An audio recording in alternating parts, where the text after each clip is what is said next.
¿Qué tal? Buen día. Mi nombre es Stephanie Jacqueline Zamora Godínez, de la carrera de Ingeniería Química Farmacéutica. Es un placer darle la bienvenida a esta presentación.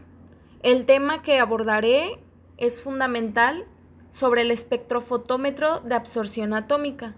A lo largo de este video exploraremos ciertos subtemas que a continuación los mencionaré. Como se muestra en la tabla de contenido, se inicia con fundamento de la técnica EEA, componentes de EEA, preparación de la muestra, un ejemplo, tipos de EEA sobre la flama, tipo de EEA en horno de grafito, tipo de EEA vapor frío y finalmente las bibliografías. Iniciamos con el fundamento de la técnica espectrofotómetro de absorción atómica. Este método se basa en la medición de radiación electromagnética o longitudes de onda, que son absorbidas por átomos de los elementos metálicos en estado gaseoso. Bueno, como ya se mencionó en la definición, permite identificar y medir los metales que hay presentes en una muestra. Esto observando las longitudes de onda que fueron absorbidos al analizar la muestra. Para continuar, hablaremos de los componentes de un espectrofotómetro de absorción atómica. Compartimiento portamuestras. Permite introducir las muestras al quemador. Pues primeramente para analizar en el espectrofotómetro de absorción atómica, principalmente hay que meter la muestra para empezar con el análisis. Punto número B, el nebulizador. Convierte la muestra en una nube pequeña. En este proceso, la muestra líquida se convierte en una niebla muy fina, como un aerosol, que permite su transporte hacia la fuente de calor. Punto número C, el quemador de acero. Se lleva a cabo la atomización de la muestra, es decir, el aerosol o la niebla fina que se había generado en la etapa de nebulización se va a calentar en el atomizador para que los componentes metálicos que están presentes en la muestra se conviertan en estado gaseoso y se conviertan en átomos libres. Como punto número D, habla sobre el sistema de fluido para gases y combustibles. Este permite mezclar y transportar los gases hacia el quemador. Como dato importante para saber qué es exactamente el sistema de fluido para gases y combustible, esto lo compone con reguladores de presión, medidores de flujo, válvulas de control, tubos conductores, detectores de fugas, también tuberías y algunos controles que se encargan de suministrar los gases necesarios para el funcionamiento del espectrofotómetro. Básicamente, en este proceso abastece el gas combustible. Regula la cantidad y la presión de gas durante todo el proceso para que la llama sea estable y segura. Y también nos permite ventilar y eliminar los gases del desecho, protegiendo al usuario y al equipo. Como siguiente punto está la fuente de energía. Alimenta al espectrofotómetro. Básicamente este punto no tiene mucha ciencia. Es la fuente de energía que alimenta al espectrofotómetro para que este mismo pueda funcionar como cualquier otro electrodoméstico o cualquier otro componente eléctrico. En el punto número F menciona fuente de radiación, lámpara. Emite luz característica de elemento a analizar. Básicamente en este punto es el punto más importante de todo el espectrofotómetro, ya que sin la radiación no habría absorción que medir y pues por lo tanto no podría determinarse ninguna concentración del elemento. Por eso es fundamental que haya una radiación electromagnética para que puedan generar longitudes de onda y que los átomos de este elemento se puedan analizar y absorber. en una muestra. El siguiente punto menciona el corrector de fondo. Este permite eliminar las absorciones no deseadas. Aquí un ejemplo muy básico es que cuando se hacen análisis, generalmente las muestras pues no son completamente puras, contienen otros elementos que no sean deseados en la muestra y causan interferencias. Entonces, el punto más importante de utilizar el fondo es básicamente para eso, para distinguir la absorción real del elemento que se quiera analizar y corrige las absorciones de fondo causadas por otras moléculas, por partículas o por otros compuestos que estén presentes en la muestra. Y pues pueda hacer mejor la precisión de los resultados y sean más exactos y seguros. El punto número H se menciona el monocromador. Selecciona la línea de absorción o longitud de onda.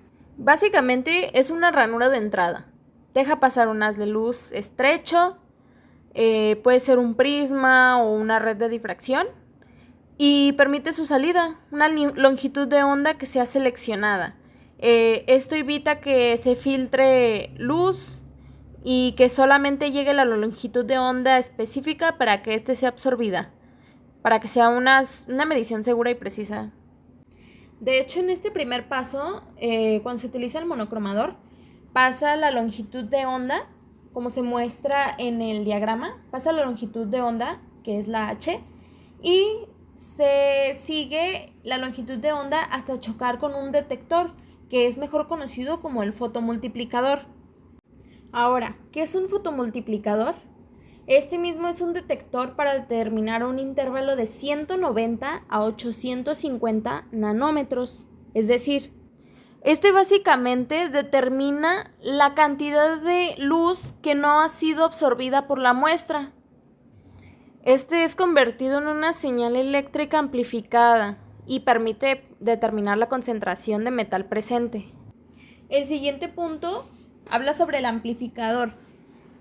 Este es un componente que recibe la señal del detector. Por ejemplo, cuando una muestra tiene muy poquito concentración de metales, o sea, muy mínimas, este nos ayuda a que reciba señales precisas para detectar esas pequeñas concentraciones. Incluso sin el amplificador no podríamos detectar las pequeñas concentraciones que pueda haber en una muestra. El punto número K nos comenta registrador. Da el resultado de operación. Este mismo registra la señal que fue absorbida por la concentración que hay en una muestra. Nos da la absorbancia, la concentración, las curvas de calibración y para poder registrar los resultados del análisis. Puede ser representado como una pantalla digital o en una computadora o incluso en una impresora. Cualquiera de esas tres opciones te puede dar los resultados que se obtuvieron al analizar la muestra. En la preparación de la muestra, cualquiera de las dos, que sea referencia o adición de patrón, siempre es necesario que sepamos qué es lo que vamos a analizar, principalmente, para después poder revisar la monografía correspondiente y ajustar la concentración de tal forma en que éste pueda ser dentro del intervalo de concentración de las preparaciones de referencia. No se puede hacer ninguna preparación de muestra, ya sea de referencia o adición de patrón mencionadas, sin que no sepamos qué es exactamente lo que vamos a analizar. Cada uno de estos se tiene que saber qué es. Sin esto no podemos analizar, porque cada uno lleva un proceso distinto. De hecho, hay medicamentos que tienen diferentes preparaciones de muestra. No puedes analizar un medicamento tal con otro medicamento tal con la misma preparación de la muestra. Cada uno tiene diferente proceso, por eso es necesario e importante que se revise la monografía. Además de que no todos los medicamentos se puede analizar con el espectrofotómetro de absorción atómica. Para que sea un poquito más fácil de entender lo que acabo de explicar, En este ejemplo hablaremos sobre el clorhidrato de protamina, un medicamento que nos permite a la coagulación de la sangre. Este dice, preparación de referencia. A 1.0 mililitros de solución patrón de bario de 50 partes por millón, adicionar 5 mililitros de una solución de cloruro de cesio al 25% y 1.0 mililitros de ácido clorhídrico y diluir hasta 100 mililitros de agua. Preparación de muestra. Disolver 1.0 gramos de la muestra en agua y adicionar 1.0 mililitros de solución de cloruro de cesio al 25% y 1.0 mililitros de ácido clorhídrico y diluir hasta 20 mililitros con agua. El procedimiento: determinar la absorbancia a 553.3 nanómetros, utilizando la lámpara de cátodo hueco de bario como fuente de radiación y una llama de acetileno, óxido nitroso de composición apropiada. Esta información, como lo acabo de mencionar, fue tomada de la monografía de clorhidrato de protamina y el método nos basamos con el MGA 0331 para determinar la cantidad de bario que hay presente con el uso del espectrofotómetro de absorción atómica. En espectrofotometría de absorción atómica se utiliza la técnica de flama. Este método se utiliza principalmente la fuente de calor para convertir la muestra líquida en átomos libres y en estado gaseoso, como ya lo había mencionado, para poder determinar la concentración de metales. Por ejemplo, algunos metales que te puedo mencionar es como el sodio, el potasio, el calcio, el hierro, entre otros. Y pues es fácilmente para analizar algunas muestras como en agua, suelos, alimentos, incluso en la sangre. Ahora mismo te voy a explicar el proceso que viene en la imagen. Bueno, como ya se mencionó, cómo es el método de la flama, nos dice que la muestra líquida que contiene los elementos metálicos que queremos analizar pasa por un nebulizador. El nebulizador habíamos dicho que principalmente hacía la capa de niebla o el aerosol. Este pasa por un tubo capilar pequeño para chocar contra una esfera de vidrio, originando que las partículas se vuelvan aún más pequeñas. Como lo habíamos mencionado, que las partículas que queremos analizar de los elementos metálicos se tienen que convertir en líquido para que puedan ser analizados. Este pasa por una combustión antes de pasar directamente al quemador. El exceso de líquido va al fondo de la cámara de nebulización y se elimina por el drenaje, mientras que el aerosol llega a la flama, donde la flama va a emitir una energía térmica que es la que nos va a ayudar a determinar la concentración que hay presente en nuestra muestra. Para ser un poquito más concretos, te lo voy a explicar para que lo podamos entender un poquito mejor, el método de la flama.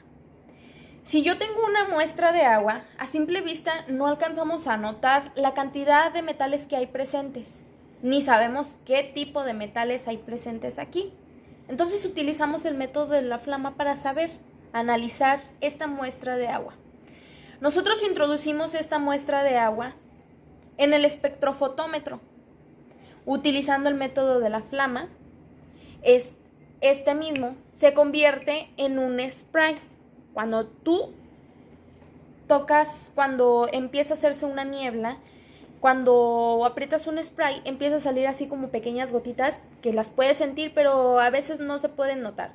Esas gotitas, así un poco milimétricas, esas gotitas entran presentes en la llama, haciendo que se eliminen la cantidad de gotas, el solvente se elimine y solamente queden los átomos, las partículas de metales presentes en la llama.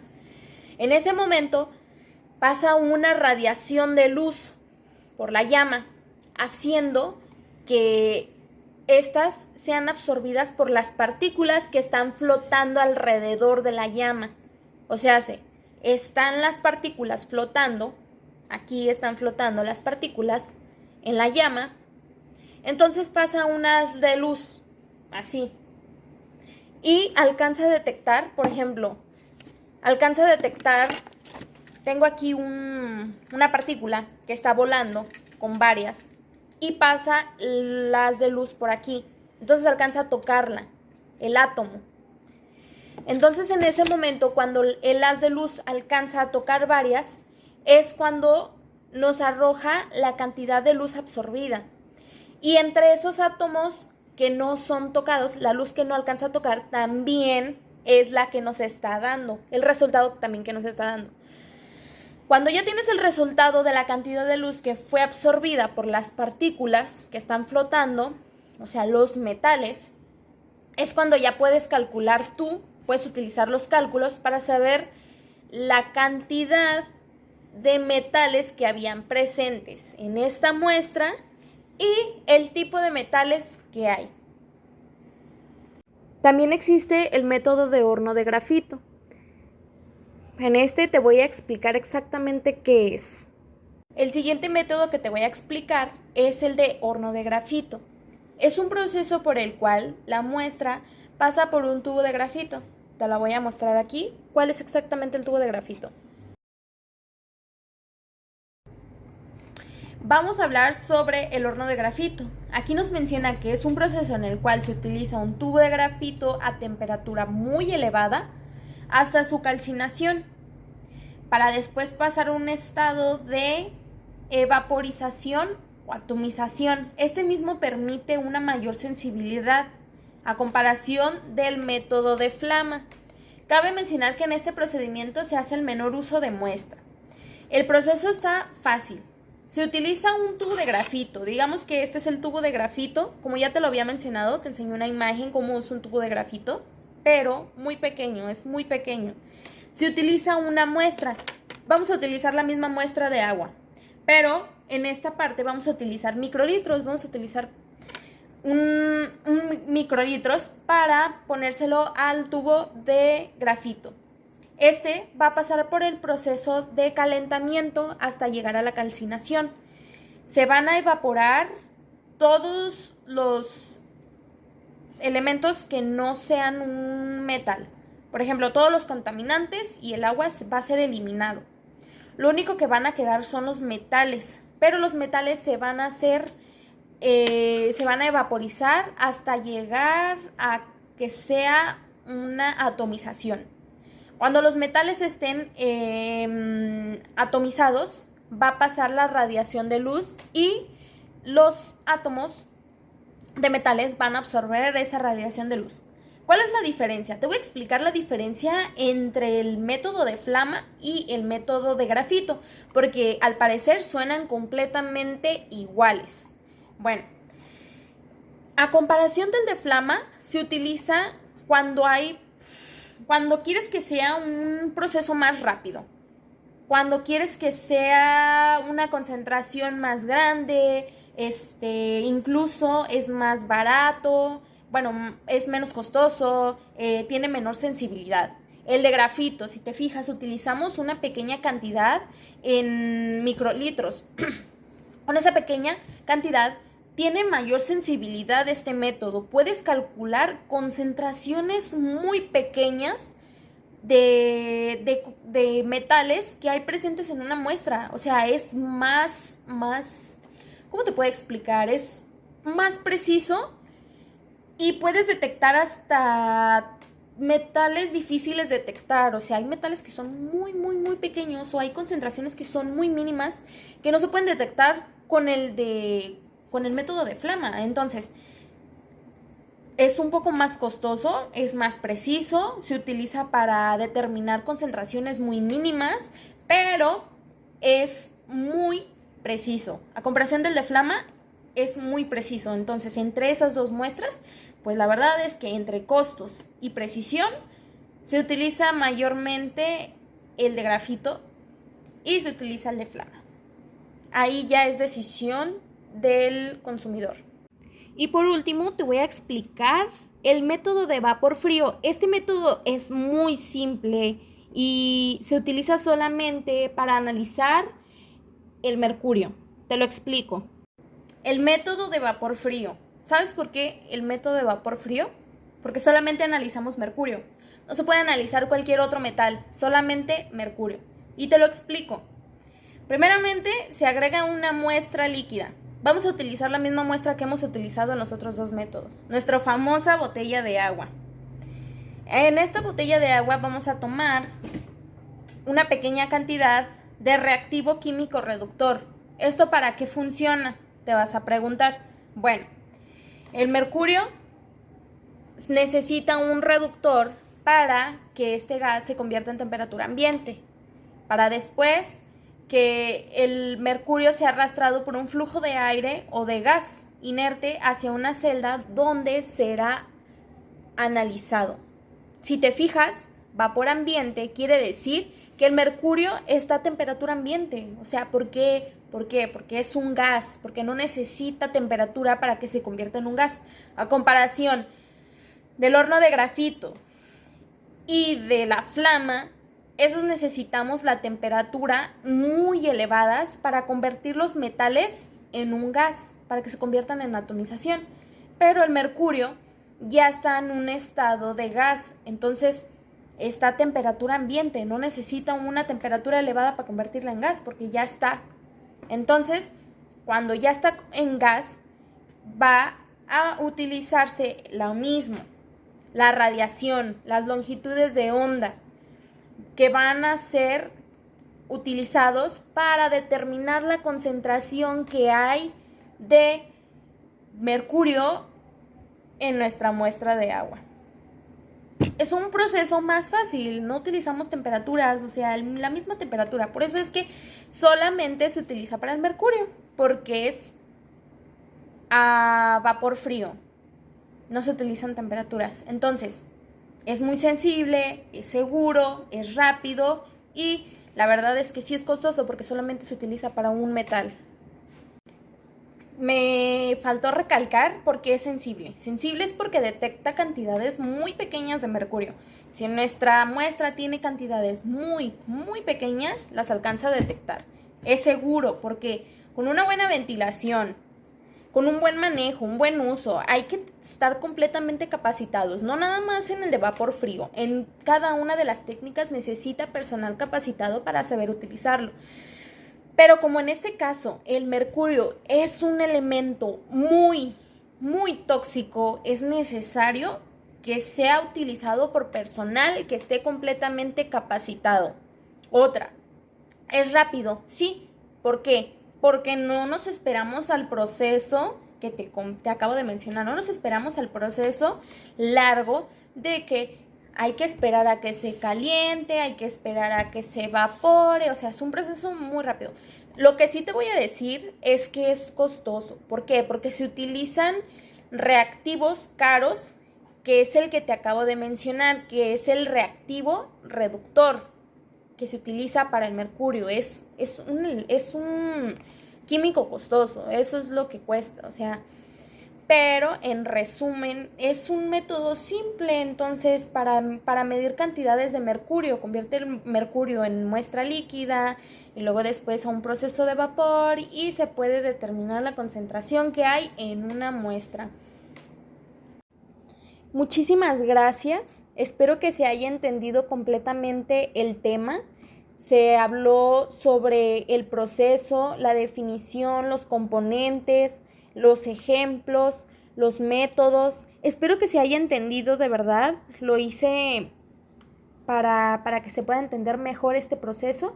Y es fácil de entender, es fácil de comprender cuando pones tu atención en cómo funciona y para qué funciona. Muchísimas gracias por su atención. Saludos.